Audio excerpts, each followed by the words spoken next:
Cette émission vous est présentée grâce à la participation financière des caisses Desjardins de la Basse-Lièvre et du Cœur des Vallées, qui se distinguent par leur nature coopérative et leur implication au sein de la communauté. Mardi 2 avril 2013. À Infomag ce soir, pas de colistier pour l'élection municipale de 2013. Des amendes pour les fausses alarmes. Le rôle des grands-parents et lancement de la 41e campagne de financement membership de TVC.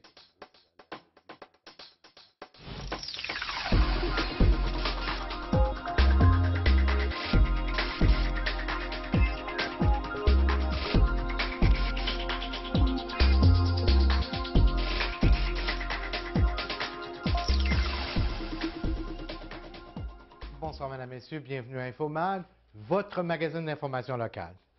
Eh bien, le ministre des Affaires municipales, Sylvain Gaudreault, a annoncé vendredi dernier qu'il n'imposerait pas de colistier aux municipalités pour la prochaine élection. Rappelons que dans les municipalités où les colistiers sont permis, le chef d'un parti peut se présenter à la mairie alors qu'un candidat élu de son parti pourrait lui céder sa place en cas de défaite. Puis la Fondation d'Action Gatineau en 2012, le parti souhaite que le principe soit accepté. On sait également que le conseil municipal de Gatineau a voté contre une résolution en ce sens en début d'année. Le maire Bureau a toujours dit qu'il était contre ce principe, alors que le conseiller d'Aylmer, Alain Riel, soutient qu'il s'agit d'une approche de pissou. Dans le cadre de l'émission Parole à l'élu, diffusée sur nos ondes cette semaine, le chef d'Action Gatineau s'est dit déçu de la décision de Québec, mais il soutient que le parti est prêt pour la prochaine élection. Oui, moi, je suis déçu de ça. Moi, je pense que c'est une... En fait, le ministre a dit non, pas pour l'instant. Ouais. Puis nous, ce qu'on a eu comme écho à son cabinet, c'était qu'il y avait beaucoup de choses sur la planche à dessin, puis que c'était un élément de plus. Puis, parce qu'on sait que le ministre a déjà pris position favorablement à ça dans une autre vie. Donc, lui aussi, ça doit y faire un peu de peine, mais moi, je pense que c'est une erreur. C'est une ligne dans un projet de loi, ça. Puis en même temps, moi, je suis pas... c'est-à-dire, je suis convaincu qu'Action Gatineau, c'est la solution pour Gatineau. Est-ce que ça va marcher cette fois-ci? Je ne sais pas.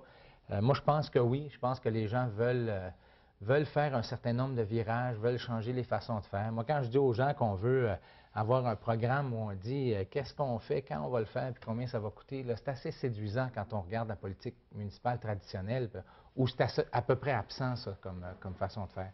Ça fait que moi, c'est sûr que le risque est plus grand pour moi, personnellement, sans colistier. Mais d'abord, c'est pas pour ça. Le principal outil d'un colistier, c'est pour avoir plus de gens autour de la table, d'avoir le chef d'opposition qui est autour de la table, un conseil plus fort. C'est pas pour permettre à quelqu'un d'avoir un parachute, là. Puis moi, sans parachute, je suis convaincu qu'on fait de toute façon la bonne chose avec. Par ailleurs, on apprenait que l'ancien député libéral de Hull-Elmer, Marcel Proulx, songeait sérieusement à se présenter à la mairie, comme le laissait entendre la rumeur depuis un certain temps. C'est du moins ce que laisse supposer un article publié ce matin dans le Bac Outaouais. Rappelons que le seul candidat qui a déjà confirmé qu'il briguerait bel et bien les suffrages est le chef d'Action Gatineau, Maxime Pedneau-Jobin. Fidèle à son habitude, le maire actuel, Marc Bureau, n'a toujours pas fait connaître ses intentions. On sait qu'il laisse habituellement le doute planer jusqu'à la toute dernière minute. Voyez les réactions de Maxime Pedneau-Jobin dans le cadre de l'émission Parole à l'élu, tout de suite après le bulletin Infomag. Le Carrefour Jeunesse Emploi de Papineau organise en fin de semaine une foire aux emplois d'été et saisonniers. La foire poursuit deux objectifs. Dans un premier temps, elle va permettre aux employeurs de recruter des employés qualifiés et dans un second temps, permettre aux chercheurs d'emploi de commencer leur recherche d'emploi. L'activité est gratuite autant pour les employeurs que pour les chercheurs d'emploi. Rappelons que le Carrefour Jeunesse Emploi de Papineau offre divers services depuis maintenant 15 ans, des services qui vont de la recherche d'emploi à l'orientation scolaire et professionnelle. Charna-Louise Cameron nous parle de la foire qui va avoir lieu cette fin de semaine. Oui, évidemment, il faut apporter son CV. On les attend, les chercheurs d'emploi, à deux endroits, donc au complexe culturel et communautaire de Buckingham. Et ça se déroule aussi simultanément à Saint-André-Avelin au complexe multifonctionnel de 10h à 15h ce samedi le 6 avril. Pour les kiosques présents, il va y avoir entre autres le Centre nautique de la Lièvre, la coopérative jeunesse de service, Pharmaprix sera là, aussi Emploi Québec aura un kiosque. Et ce qu'on fait aussi depuis l'année dernière, c'est qu'on offre la possibilité aux employeurs d'afficher sur place leurs offres d'emploi. Donc, s'ils ne peuvent pas être présents, les offres sont quand même là. Et nous, ce qu'on fait, c'est qu'on recueille les CV pour ensuite les acheminer aux employeurs. Les employeurs qui désirent réserver un kiosque pour la foire ont jusqu'à vendredi midi pour le faire en téléphonant au 819-986-5248. On vient maintenant à la politique municipale à Gatineau. Le chef d'Action Gatineau, Maxime Pedneau-Jobin, a réagi à l'attribution d'un contrat de 2,1 millions de dollars à la firme Sigma pour des travaux d'aménagement de nouveaux terrains industriels près de l'aéroport de Gatineau. Ce contrat porte sur la réalisation de 8 contrats qui vont totaliser 18 millions de dollars. On se rappelle que la firme Sigma a été perquisitionnée par le Bureau fédéral de la concurrence il y a quelques semaines maintenant. M. Pedneau-Jobin tient à être prudent avant de prendre position. Bien, je suis en train de poser des questions à ce sujet-là. Moi, ce qui m'inquiétait d'abord, c'était le regroupement. Donc, on regroupe des contrats. Puis, ce que les experts nous disent, c'est qu'il faut faire l'inverse. Il faut diminuer les contrats. Mais dans ce cas-là, c'est ça que j'essaie de vérifier, c'est que Sigma serait en train de... Sigma coordonnerait la réalisation de 8 projets distincts. Donc, c'est pas... il y a d'autres firmes impliquées, là. Parce que l'idée de morceler des contrats, c'est intéressant, c'est de provoquer l'émergence de petites firmes en génie. Mais dans ce cas-là, c'est plus compliqué que ça. Ça fait que je ne veux pas trop critiquer sans savoir de quoi je parle. Toujours à Gatineau, la Ville tient à rappeler aux propriétaires de bâtiments et de résidences qui possèdent un système d'alarme de sécurité qu'ils doivent obligatoirement se procurer un permis municipal. Ce permis est gratuit et peut être obtenu sur le site web de la Ville au www.gatineau.ca. Par ailleurs, depuis hier, soit le 1er avril 2013, Gatineau a mis en place une tarification pour les fausses alarmes et les alarmes, évidemment, qui nécessitent l'intervention inutile des pompiers et des policiers. Pas de frais à la première intervention, mais 75 $ à la seconde, 150 à la troisième et 225 $ à la quatrième fausse alerte. Tout changement apporté aux coordonnées indiquées sur le formulaire doit être obligatoirement communiqué au service de police. On se transporte maintenant du côté de la municipalité de l'Ange-Gardien. Comme on le sait, la séance du conseil municipal a habituellement lieu le premier lundi de chaque mois. Eh bien, en raison du congé pascal, c'est ce soir, dès 19h30, que la réunion va se tenir. Les citoyens qui désirent y participer peuvent assister à la séance, étant donné qu'elle est ouverte au public. Comme à l'habitude, l'intégrale de la réunion va vous être présentée sur nos ondes demain soir, tout de suite après le bingo. C'est ce soir dès 19h que la dernière émission Télévision Génération de la saison va vous être présentée. On sait que cette série de 6 émissions visait à présenter la réalité quotidienne des aînés de notre secteur. Au fil des émissions, les thèmes tels les services de proximité, le bénévolat, l'agisme, vivre chez soi et qui sont nos aînés ont été abordés. Pour cette dernière émission, les panélistes vont discuter du rôle des grands-parents. Un rôle important s'il en est un, mais qui a beaucoup changé au cours des années. C'est donc un rendez-vous ce soir, 19h, sur nos ondes. Eh bien, la 41e campagne de financement membership de TVC Basse-Lièvre est déjà en branle. Rappelons que votre télévision communautaire compte sur vous pour être en mesure de continuer ses activités et sa mission. Pour nous parler de cette campagne de financement membership, j'ai rencontré le directeur général de TVC Basse-Lièvre un peu plus tôt cet avant-midi dans nos studios.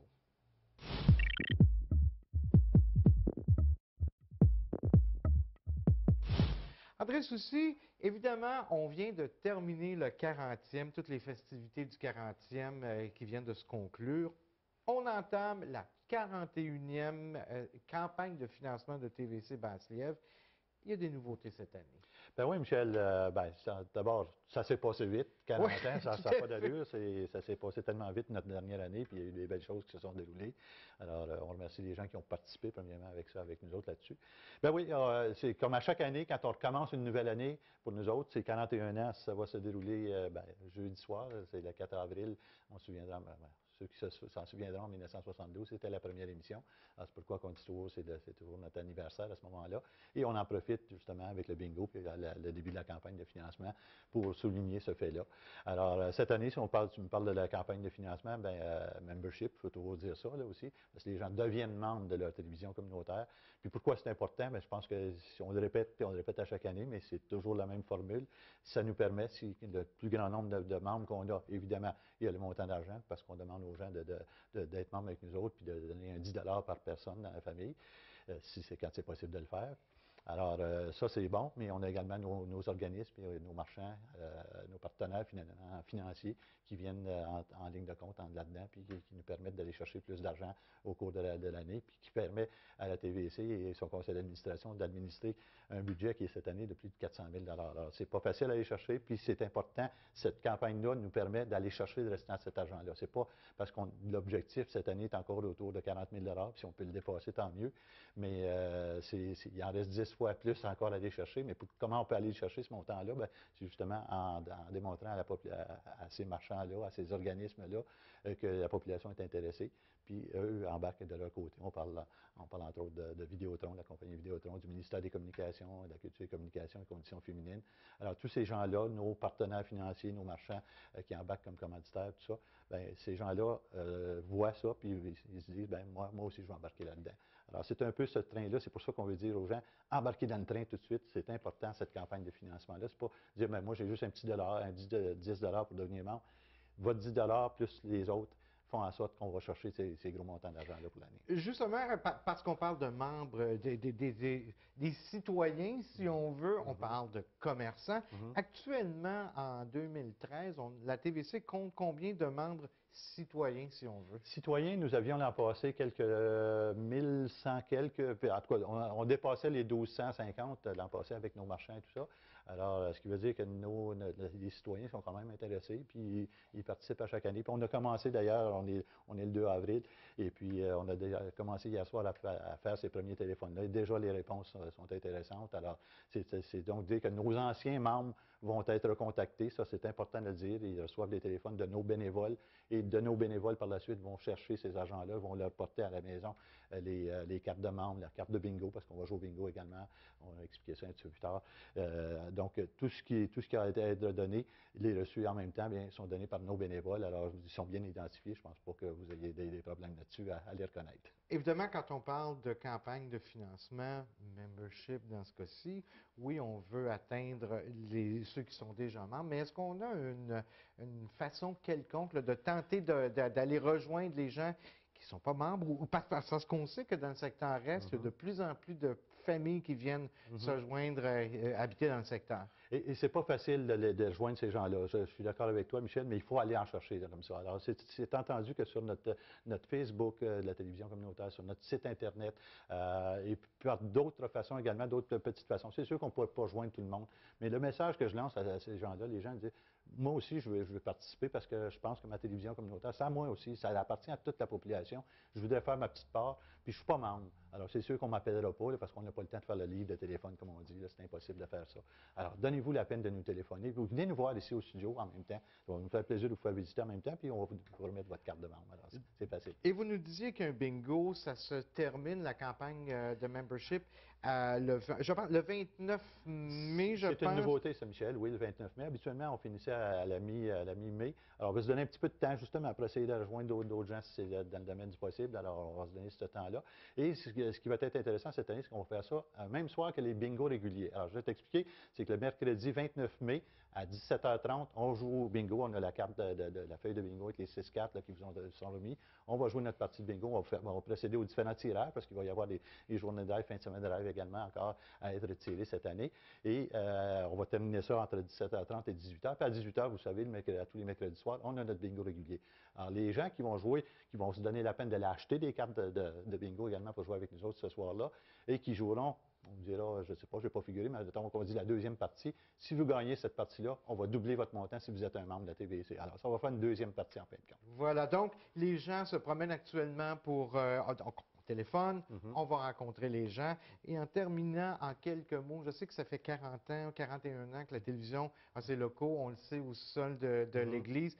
Et actuellement, là, il y a un comité qui tente de trouver un endroit pour déménager dans des locaux un petit peu plus grands, un petit peu plus aérés. C'est ça. Eh bien, c'est ce qu'on fait. Alors, si jamais il y a des gens qui sont à l'écoute puis qui entendent parler de certains endroits puis qui disent, bien, allez donc voir là, bien, ça nous fait plaisir de recevoir ces appels-là, puis on va vérifier parce que c'est certain qu'on est à l'écoute de toutes les références que les gens peuvent nous donner, puis on va voir au cours de la prochaine année qu'est-ce que ça va donner. En tout cas, on cherche, puis on espère de pouvoir trouver quelque chose.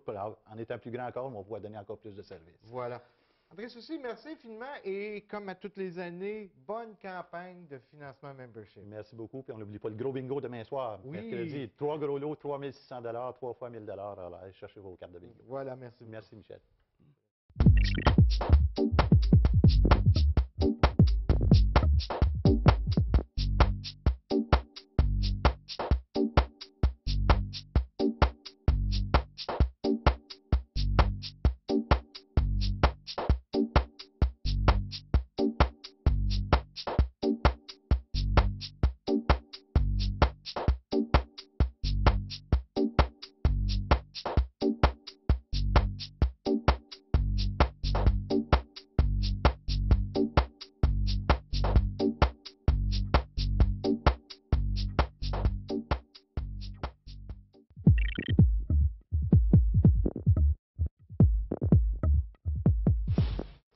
Et on parle maintenant agriculture avec Hugo Parisien, le directeur général du Carrefour culturel Estacade.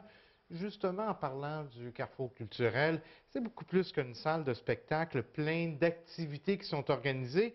J'aimerais qu'on commence par parler de l'entente qui vient d'être signée avec la municipalité de Lange-Gardien. En effet, donc, les petites folies du Pont Brady s'étendent à la municipalité de Lange-Gardien, ce qui a pour effet qu'on va retrouver des petites folies sur le territoire, au Parc des Sables, au Parc des Arpents Verts, et il y aura plusieurs parcs qui seront mis en valeur dans le cadre de cette bannière de programmation-là.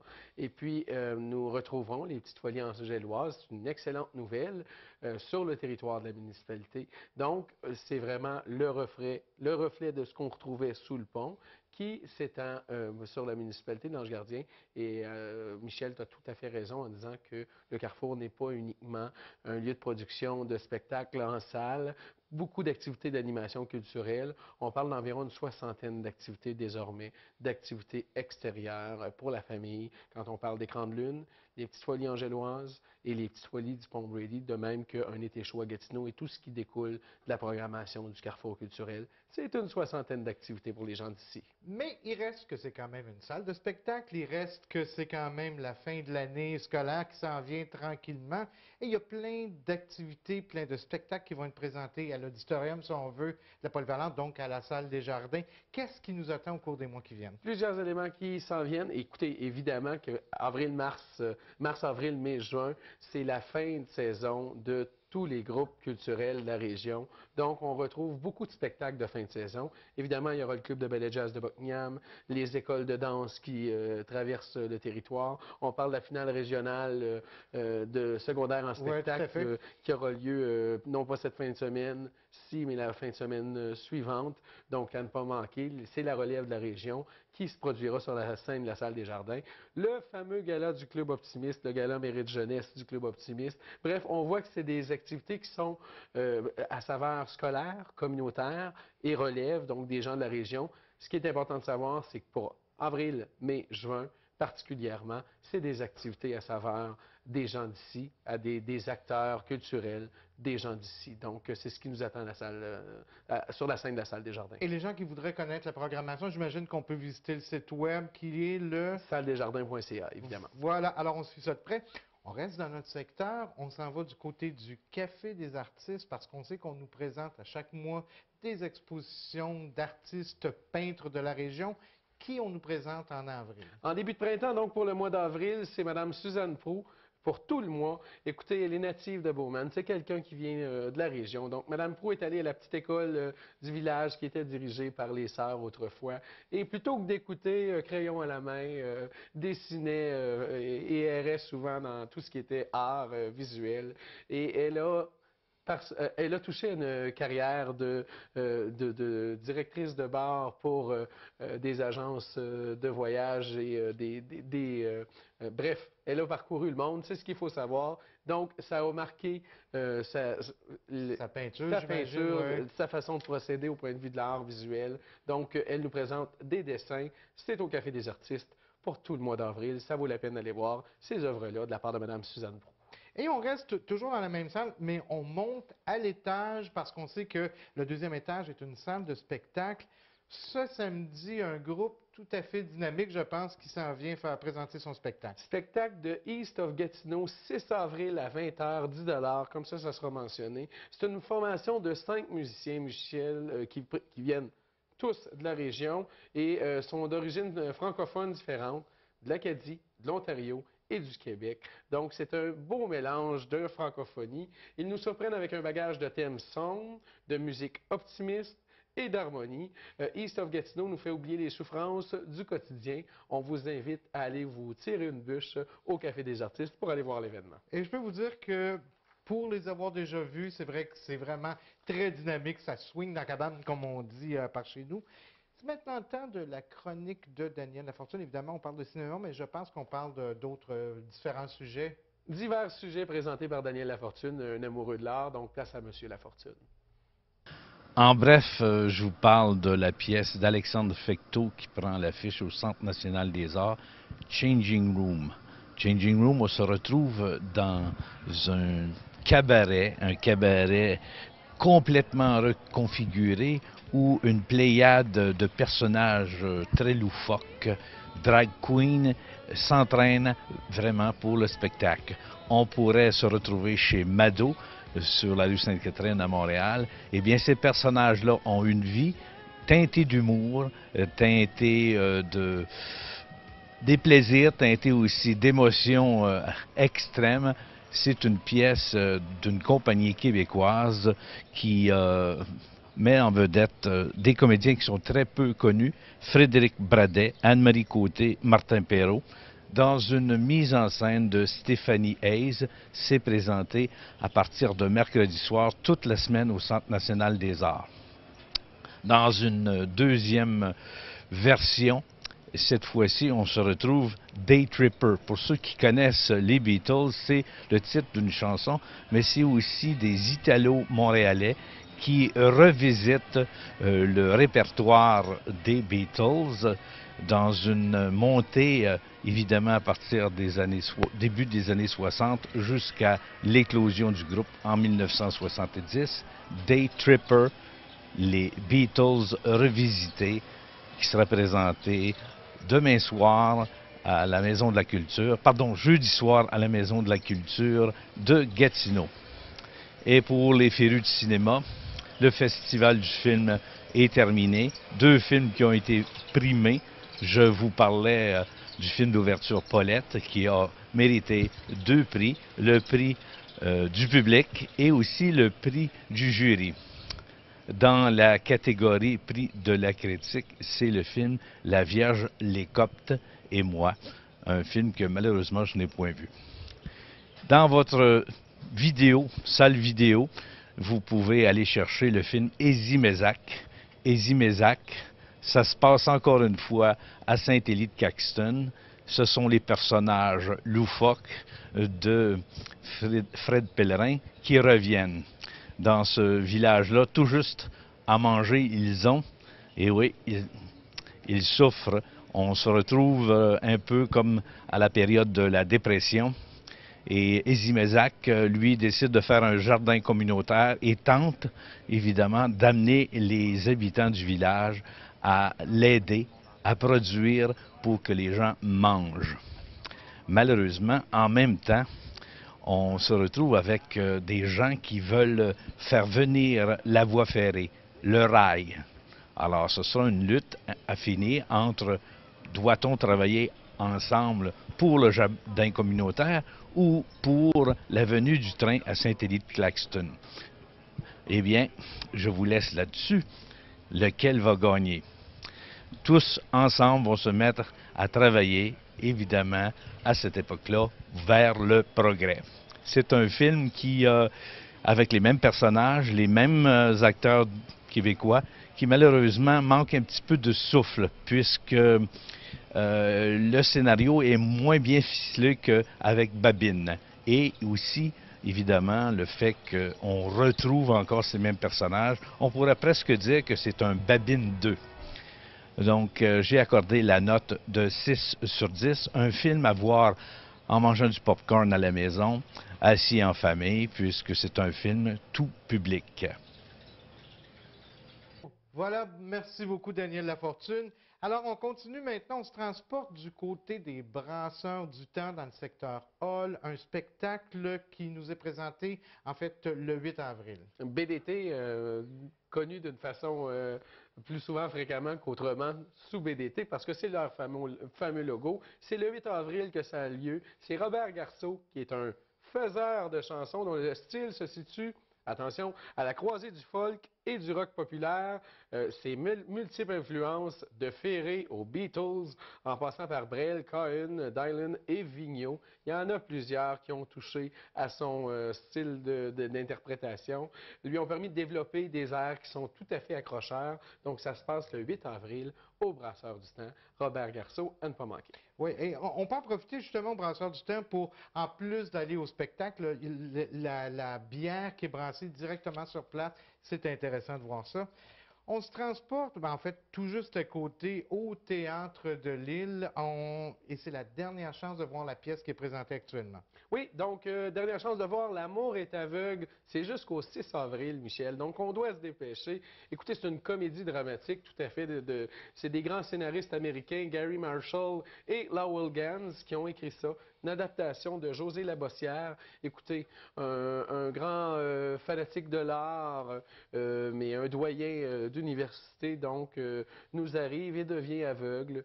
Et fait la rencontre d'une douce infirmière qui galvaute un peu, qui est très, qui a plusieurs coups à son baluchon, à son actif, et qui n'est pas nécessairement très sage, et qui, bref, aura une complicité avec le temps qui va s'installer entre les deux.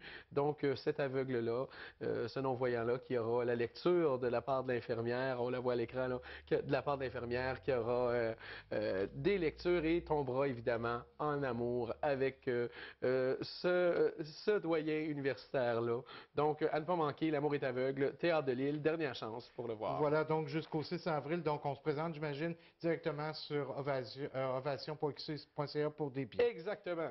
Et on se transporte en terminant du côté de la Maison de la Culture qui, on le sait, nous présente toujours des spectacles les plus enlevants les uns que les autres. On commence le 5 avril, donc ce vendredi, avec un duo. J'ai presque envie de dire surprenant parce qu'on n'est pas habitué de les voir ensemble. Et oui, effectivement. Écoutez, je vous fais que vous les nommer. Donc, Herbert Léonard et Michel Thard, le 5 avril. Et le 6 avril, ce sera le tour de René Martel qui sera là, 243-2525 pour avoir des billets ou le www.ovation.qc.ca. Voilà, donc on n'a pas de raison là, par les jours qui courent de rester à la maison. On rappelle qu'on peut toujours visiter l'exposition à la galerie de Diane Fontaine. L'espace 654. Voilà, sur l'avenue de Buckingham. Merci beaucoup, Hugo. Évidemment, on va se revoir pas la semaine prochaine. On en reparlera un petit peu plus tard. Alors, c'est ce qui complète notre émission pour aujourd'hui. Je vous invite à rester des nôtres tout de suite après notre émission, l'émission Parole à l'élu. Et ça va être suivi de la dernière émission de la série Télévision Génération. Ce soir, on parle des grands-parents. On a Michel Pilote. Bonne fin de soirée sur nos ondes.